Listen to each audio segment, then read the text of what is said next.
All right, today's Flashback Friday is going to be looking at 2000's X-Men, directed by Bryan Singer, and starring a bunch of people.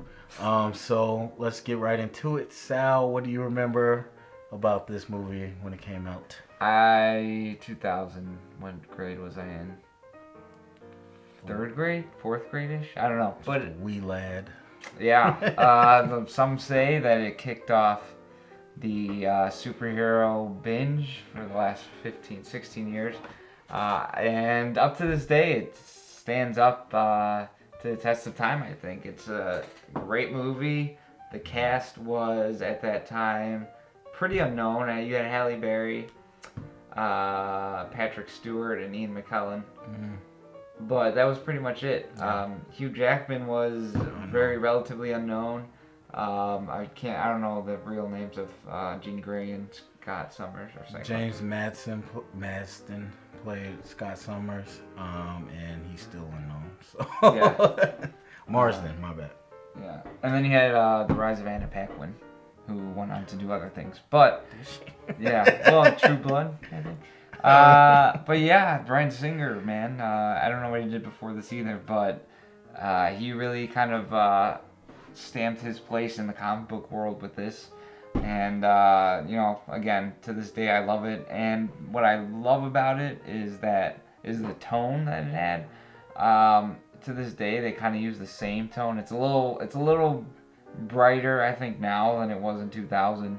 But they've kind of consistently kept with that tone throughout all of their movies, for the most part, depending on the director, but even so.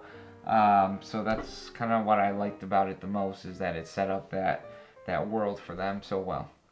Mm-hmm. Did you go see it? No, I don't think I did. I know I saw X2 in theaters. I don't think I saw X1. I think my cousin actually introduced me to this one first. Yeah, man, this is the granddaddy right here.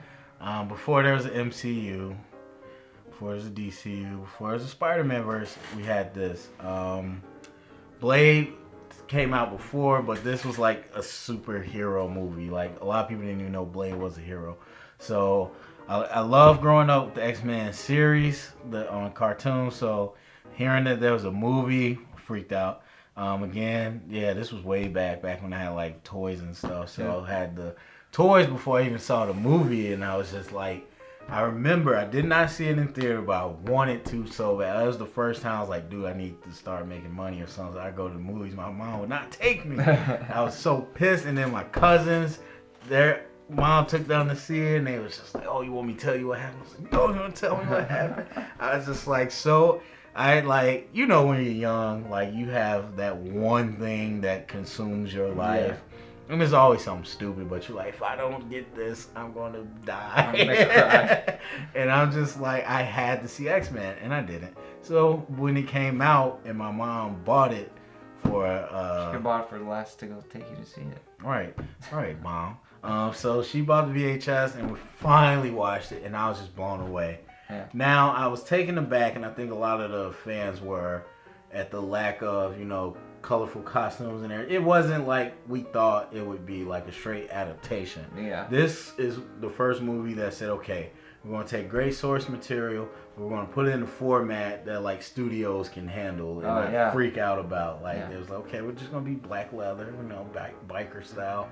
And so, that was different, and it took a while to get used to that, but just seeing Wolverine, the claws, and like everything was just crazy. So seeing Storm was crazy.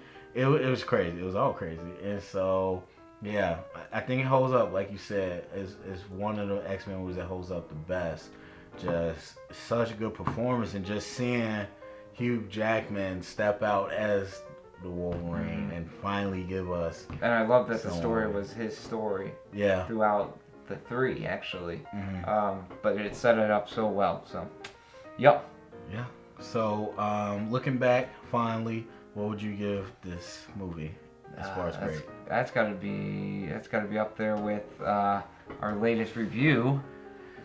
I'd give it a 10 for just how well it stood up. It's definitely a bleak movie, but I liked it, and I still do like it. And so, for that reason, I'm giving it a 10. Man, Sal's tossing 10s out here.